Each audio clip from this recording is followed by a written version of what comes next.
দীপাঞ্জনা, যে বিষয়ে আমি প্রথমেই আপনাকে জিজ্ঞাসা করব যে সুপ্রিম কোর্টে মানে সুপ্রিম কোর্ট অফ ইন্ডিয়াতে টানা 3বার শুনানি পিছিয়ে গেল, এতে বিচার প্রক্রিয়ার গতি নিয়ে তো প্রশ্ন উঠছেই। না দেখুন, এটা তো মানে বহু সর্বজনকথিত একটা শব্দ রয়েছেই, justice delayed is justice denied. হুম। এখন মহামান্য বিচারপতি সুপ্রিম কোর্টের এবং মহামান্য সুপ্রিম কোর্ট আইন বিচার ব্যবস্থা সবার উপর শ্রদ্ধা জানিয়েও বলতে বাধ্য হচ্ছি যে মানুষের মনে যে বিচার ব্যবস্থার উপর নামে যে প্রশ্নগুলো উঠছে সেটা একটা যৌক্তিকতা পেয়ে যাচ্ছে, কিন্তু হুম। এখন এটা আমাদের ভারতবাসী হিসাবে অত্যন্ত দুর্ভাগ্যের ব্যাপার। বিভিন্ন রাজনীতিবিদ বা রাজনৈতিক দলগুলোর আচার আচরণে ভারতবর্ষের নাগরিকরা তাদের রাজনীতির উপর বা রাজনৈতিক দল বা সামগ্রিকভাবে রাজনৈতিক পরিমণ্ডলের উপর বিশ্বাস হারিয়ে ফেলছেন, হুম। প্রশাসনের উপর বিশ্বাস হারিয়ে ফেলছেন।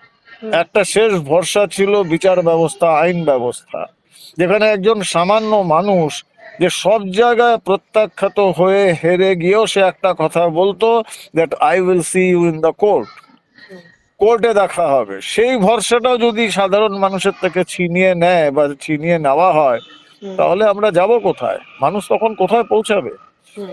এটা নিঃসন্দেহে একটা অত্যন্ত বিরক্তিকর বিষয়, একটা চিন্তার বিষয়, এটা দুর্ভাগ্যের যে হুম। বারবার ক্ষমতাশালী মানুষরা, যাদের কাছে রাজনৈতিক প্রতিপত্তি রয়েছে, অগাধ অর্থ রয়েছে এবং সম্পূর্ণ বেআইনি ভাবে উপার্জিত অর্থ, তারা যদি বারবার করে এরকম ভাবে রিলিফ পায়, হুম। ডেট পিছিয়ে দিতে পারে, এটাকে সাধারণ মানুষ পেতে পারে? এই হুম। যে কথায় কথায় বলা হয় যে আইনের চোখে সবাই সমান, এটা হুম। কিন্তু ভুল হয়ে যাচ্ছে, এটা প্রমাণ পাচ্ছি, আমরা এটা দেখতে পাচ্ছি, প্রশ্ন তো উঠবেই। হুম। দুর্ভাগ্যের ব্যাপার। হুম। ইডির তরফ থেকে পাল্টা জবাব প্রস্তুত থাকলেও জমা না দেওয়া, এটা বিচার প্রক্রিয়াকে বিলম্বিত করার কারণ হিসেবে কি ধরা যেতে পারে? দেখুন, এটা তো যারা বিচার প্রক্রিয়ার মধ্যে রয়েছেন তারা ভালো জবাব দিতে পারবে, কিন্তু আমি তো একজন সাধারণ নাগরিক। হুম। আমার চোখে তো এটা বিচার ব্যবস্থার একটা সমস্যা। বিচার ব্যবস্থা যদি মনে করে যে হুম। ইডি বা কোনো এজেন্সি বা কোনোই তদন্তকারী সংস্থা তারা সঠিকভাবে কাজ করছে না, হুম। তো তাদের সঠিকভাবে কাজ করানোর দায়িত্বটা তো বিচার ব্যবস্থায়। হুম। তাহলে তারা কি করছে সে প্রশ্ন তো উঠবেই। হুম। তাদের কাছে কোনো দায়বদ্ধতার চাপ রয়েছে কি? কারণ আমি তো বিশ্বাস করি তাদের কাছে একমাত্র একটাই দায়বদ্ধতা, সেটা আইনের বিচার ব্যবস্থার দায়বদ্ধতা। হুম। তো এটার এই প্রশ্নের জবাব তো ওনারাই দিতে পারবেন। হুম। মানে মামলা পিছোচ্ছে কেন? মানে এটা বিষয়ে কাকতালীয়, নাকি ব্যাপারটা কোনো চাপ বাড়ছে? নাকি আইপ্যাক মামলায় এমন কোনো আইনি বিষয় রয়েছে যা রাজ্যের শীর্ষ নেতৃত্বের কাছে বেশ অপ্রীতিকর বলে মনে হয় আপনার? না, এটা দেখুন, আমি তো আবার বলবো যে যেহেতু আমি আইনজীবী নই এবং এই যে মামলাটির এই যে আজকের শুনানি বা যাই হয়েছে এগুলোর পুঙ্খানুপুঙ্খ বিবরণ আমার কাছে নেই, হুম। এরকম ভাবে মন্তব্য করাটা ঠিক নয়, কিন্তু ওভারঅল যদি আমি দেখি যে সবগুলো বিচার ব্যবস্থার মামলাগুলো, সে শিক্ষা চুরি, চাকরি চুরির মামলা থেকে, ডিএ আন্দোলন থেকে, সব হুম। অভয়া মামলা থেকে, আমরা দেখেছি কিরকম ভাবে মামলাগুলো ধ্বংস হয়ে যাচ্ছে, পিছিয়ে যাচ্ছে। হুম। তো এটা তো প্রশ্ন তো উঠবেই। হুম। সাধারণ মানুষকে তো আর আটকে রাখা যায় না, তাদের মনে প্রশ্ন উঠবেই, উঠছেও। তো হুম। দুর্ভাগ্যের ব্যাপার। হ্যাঁ। দীপাঞ্জনা, আরেকটা বিষয় যেটা যে বারবার কিন্তু সাধারণ মানুষ এই সুপ্রিম কোর্ট, হাইকোর্টের উপর যখন ভরসা রেখেছে, যেটা এক্ষুনি আপনি বললেন যে জাস্টিস ডিলেড দেন সো জাস্টিস ডিনাইড, এই বিষয়টার উপরেই আস্থা রেখে কিন্তু আরেকটা প্রশ্ন আমাকে করতে হচ্ছেই যে টানা বিলম্বে তদন্তকারী সংস্থার যে প্রস্তুতি এবং আন্তরিকতা, সেটা নিয়ে কিন্তু এবার প্রশ্ন উঠতে শুরু করেছে। এবং তদন্তকারী সংস্থা হিসেবে ইডির কি আরো বেশি মানে পেশাদারি মনোভাব দেখানো উচিত ছিল না এখানে? দেখুন, ইডি একটি কেন্দ্রীয় এজেন্সি। খুব অদ্ভুত ভাবে পশ্চিমবঙ্গের বাইরে কিন্তু আমরা দেখেছি ইডি সাকসেস রেট অসম্ভব ভালো। হুম।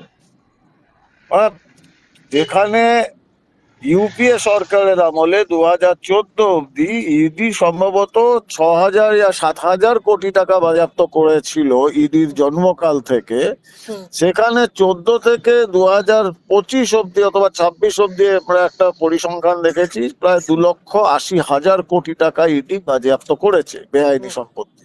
হুম। ইডির ওই পারফরমেন্সটা কেন যে বাংলায় এসে একটু নড়বড়ে হয়ে যাচ্ছে, হুম, সেটা তো আমার মনে হয় বিচার ব্যবস্থার এই প্রশ্ন তোলা উচিত। বিচার হুম, ব্যবস্থার তাদের ভর্ৎসনা করা উচিত। সে হাইকোর্টের মহামান্য বিচারপতিরা হন বা সুপ্রিম কোর্টের মহামান্য বিচারপতিরা হন, ওনা অ্যাগ্রেসিভ হন, ওনারা তো জনস্বার্থটা দেখবে, ওনার কাজ এটা। হুম। এই যে বিলম্ব হচ্ছে এটা কি মামলার গুরুত্বকে খাটো করছে? মানে ইডি কি কৌশলগতভাবে সময় নিচ্ছে নাকি এটা কোনো প্রশাসনিক ত্রুটি?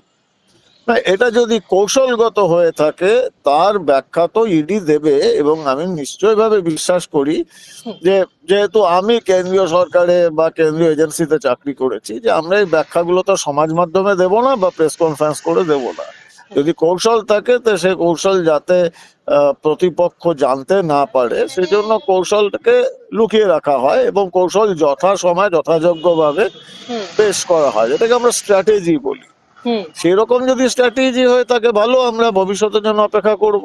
আর হুম, তার না হয় যদি ব্যক্তিগত দক্ষতার অভাব হয় বা ব্যক্তিগত স্তরে কোনো ভুল হয়ে থাকে বা সমস্যা হয়, হুম, সেটা দেখার দায়িত্ব ইডির, ডাইরেক্টর ইডি হুম, এবং বিচার ব্যবস্থা, তারা হুম, দেখবে। হুম। তাহলে আদালত যদি মনে করে যে এই বিলম্ব অযৌক্তিক তাহলে কি ইডির আবেদনের প্রভাব পড়তে পারে বলে মনে করছেন? না দেখুন, আদালত যদি মনে করে যে এই আবেদন অযৌক্তিক বা বিলম্ব অযৌক্তিক, হুম, আদালতকে তো কেউ আটকাচ্ছে না ব্যবস্থা নেওয়ার জন্য, সে ব্যবস্থা তারা নিক, হুম, সেটাও ভালো। হুম, একটা একজন বা পাঁচজন আহ, দক্ষতাহীন মানুষ, হুম, অফিসার, সে যে র্যাঙ্কেরই হোক, হুম, তাদের জন্য পুরো কেন্দ্রীয় সরকারের উপর প্রশ্ন উঠে যাচ্ছে। হুম, আইন শৃঙ্খলা, আইন, আদালত, বিচার ব্যবস্থা সবকিছুর উপর প্রশ্ন উঠে যাচ্ছে। হুম, সেটা তো সুপ্রিম কোর্ট করার থেকে করার ব্যবস্থা নেওয়া উচিত যতটা হুম, সম্ভব। হুম, মানে এগুলো তো মেনে নেওয়া যায় না। কোনো হুম, ব্যক্তি সিস্টেমের উপরে নয়, জনস্বার্থের উপরে নয়, সংবিধানের উপরে নয়, হুম, সেটা ব্যবস্থা নেওয়া উচিত, সেটা হুম। নিক সুপ্রিম কোর্ট। রাজ্য বলছে ইডির সুপ্রিম কোর্টে যাওয়ার কোনো মৌলিক অধিকার নেই। আদালত যদি এই যুক্তি গ্রহণ করে তাহলে কি কেন্দ্রীয় সংস্থাগুলোর সীমা স্পষ্ট হয়ে যাবে? না, এটা রাজ্য বলছে বলতে মানে কে বলছে?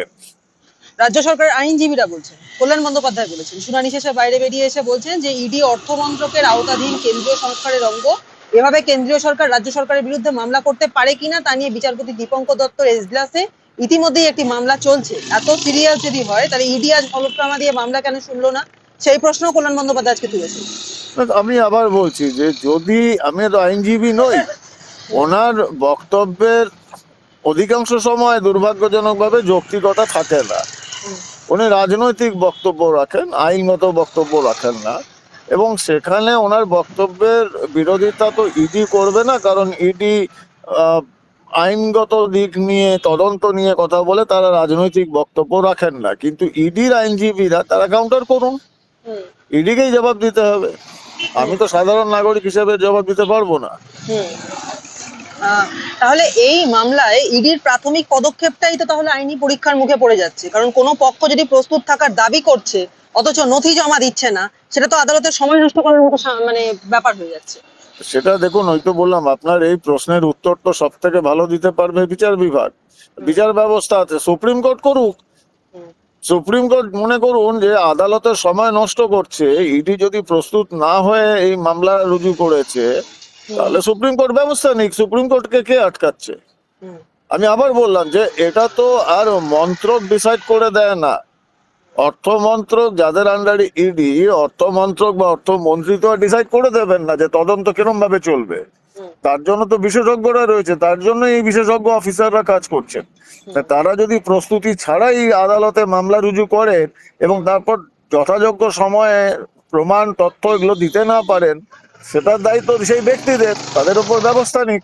হুম, সুপ্রিম কোর্ট সেই হিসাবে সুপারিশ করুন, হুম, অর্থমন্ত্রক ব্যবস্থা নেবে। হুম। একটা শেষ প্রশ্ন করবো দীপঞ্জন দা, যে তাহলে এই যে মানে পরিস্থিতিটা আমরা দেখতে পাচ্ছি যে পরপর তারিখ পে তারিখ কিন্তু হয়ে যাচ্ছে, তো এই তারিখ পে তারিখ যদি শুরু হয়ে যায় তাহলে কি আদৌ পার পাবে রাজ্য সরকার? দেখুন, এটাই তো বলেছি আমরা বারবার যে আমাদের এটা অত্যন্ত দুর্ভাগ্যের, স্বাধীনতা পরবর্তী সময় থেকে এখন অবধি ভারতবর্ষে এই justice delayed is justice denied এটা চলে আসছে।